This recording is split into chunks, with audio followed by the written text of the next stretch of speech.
Hello, welcome to my channel. Hazel is back. As we promised that Hazel would have 500 likes, we will bring her back for more recipes for Diwali. And she actually got more than 1,000 likes.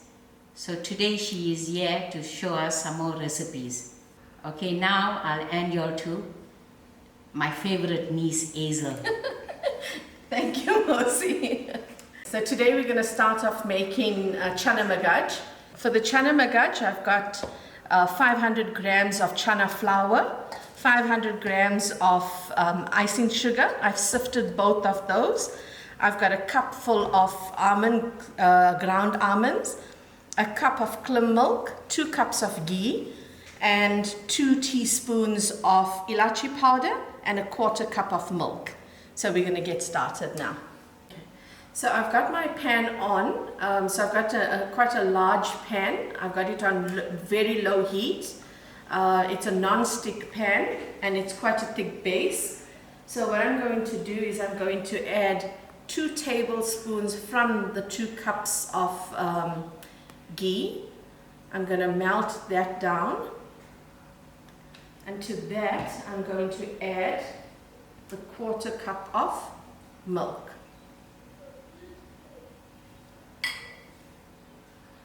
So we're just going to bring this to a boil.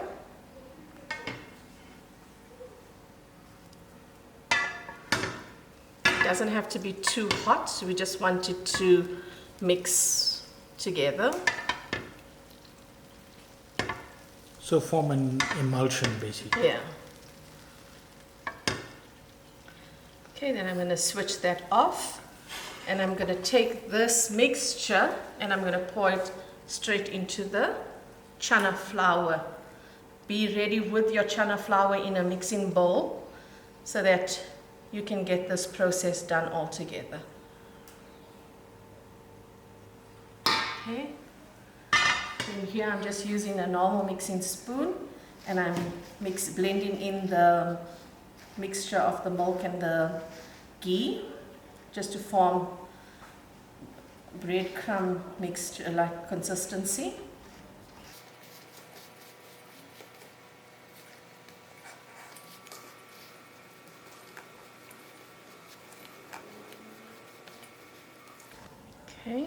Okay, so we move back to the stove. I'm going to add the 2 cups of ghee and allow that to melt completely.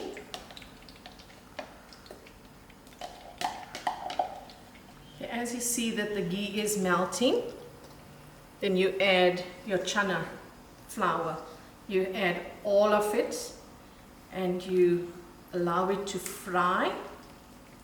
Again, my stove is on medium heat, it's not on very high heat.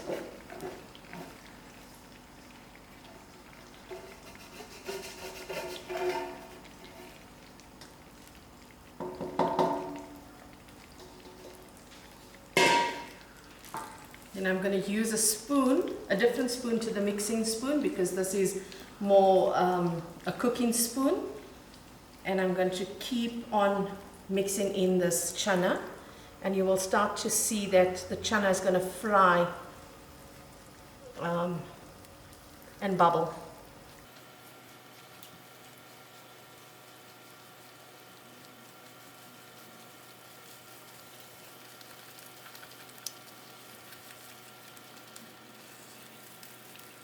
Just try and break down all the lumps that are forming in the pan.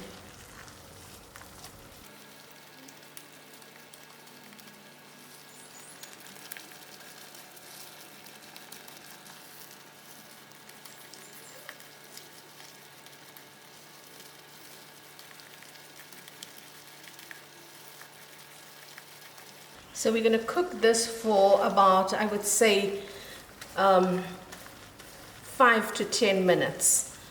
And then you'll notice that the chana from this mustard color will turn into a light yellow color.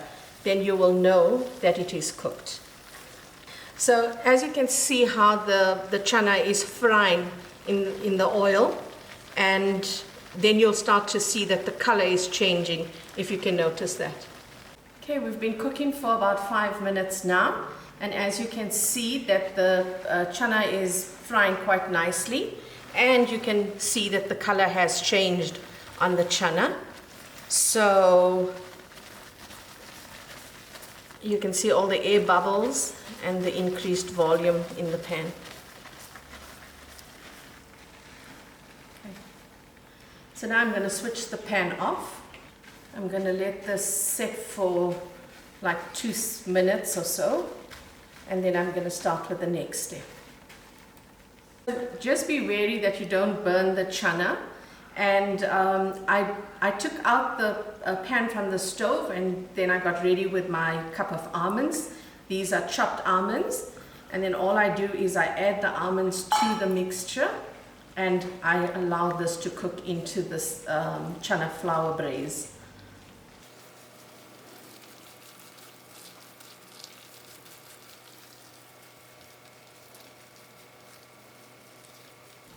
And you're going to cook the almonds in the chana mix for about another 5 minutes. It doesn't have to be cooked or for a long period of time. So my almonds have cooked down, and this is the end product now.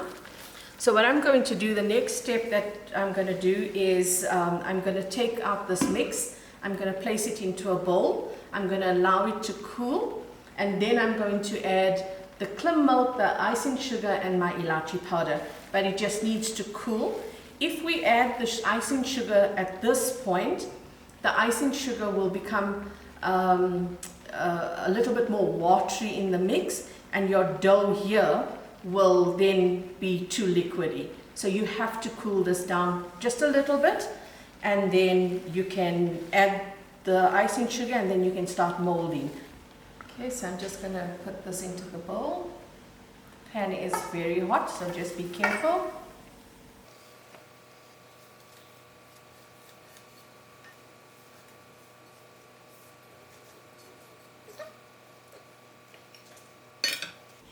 Okay, so this is going to just stand to cool down. We're not going to set it, we're just going to cool it down. Okay, so we're back to making the chana magaj, and the mixture for the chana magaj has cooled down. So the cooling process took about 2 hours to get to this stage. Okay, then to that I'm going to add the elaichi powder, and I'm going to mix the elaichi powder in.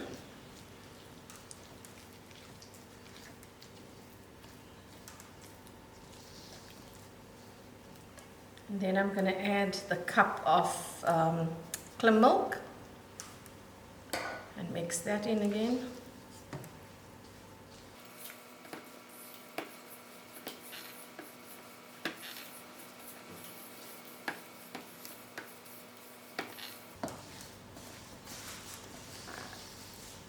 Okay, that's nicely mixed. And then I'm going to add all of the icing sugar. That is that 500 grams. And we'll mix that until it is all blended in.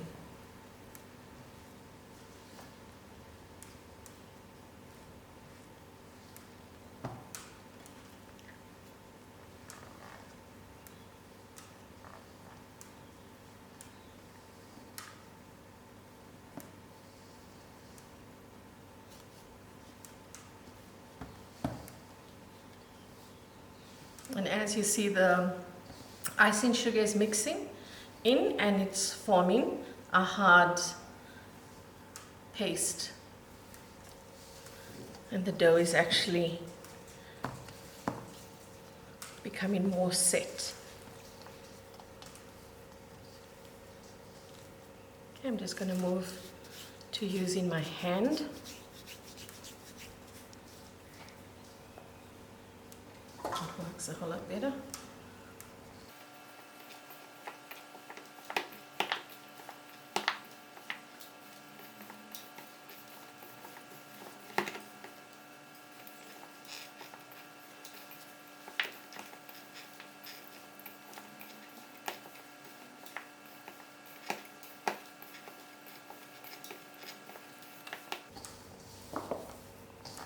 See, it's nicely mixed up.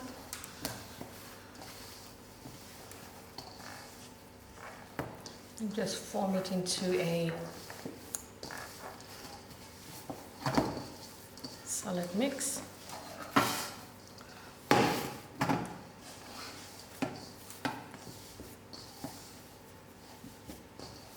then now we are ready to mold and to set the Chana Magaj into shapes. Okay, now we're back to making or molding the Chana Magaj. So what I'm going to do here as well is just make a small ball. So I just want to tell you as well that we place the Chana Magaj into the fridge because it is very hot today in Johannesburg, and the Chana Magaj was not cooling down fast enough. So I placed it into the fridge, and when I took it out of the fridge, I just mixed it to form a soft dough. So what I'm going to do is use a Malaysian cutter, and I've got a leaf-shaped Malaysian cutter. I'm going to place the Chana Magaj dough in the center, and then I'm going to take the Malaysian cutter and press down on the dough. Okay, onto the surface. You can place it onto a hard surface, and then you pick it up, and then you press it out with your thumb, and you pull out the shape. And that's the shape. So what you can do is you can place a almond and leave it aside to set. So we'll follow the same process, and we'll make a few.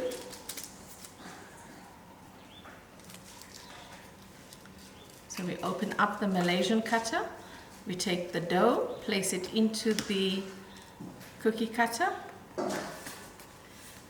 press it down,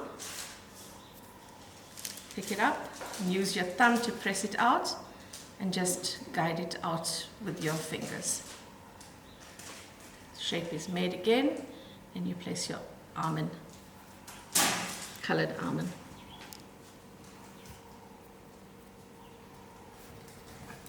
So my Chana Magaj is all made and decorated. I've put in almond slivers in the center.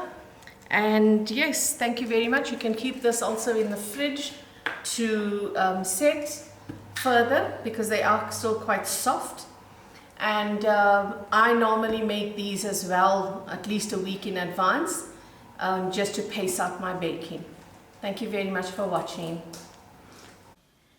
We come to an end of another special day with Hazel, with the just in time for Diwali, making up more sweet items for our platters and giving most of them more ideas what's to be done for Diwali. So this is our final platter that we've made for Diwali. It's our Chana Magaj, coconut ice and burfee. And yes, that's the end of our Diwali special. Thank you very much, Hazel. And I've got a little Diwali gift for you. I hope you enjoy. Thank you, Mosi. Thanks for watching, and don't forget to watch Hazel's other recipes for the Diwali. And a very happy Diwali from all of us in advance. Thank you, everyone. Thanks for having me on your channel, Mosi. You're welcome.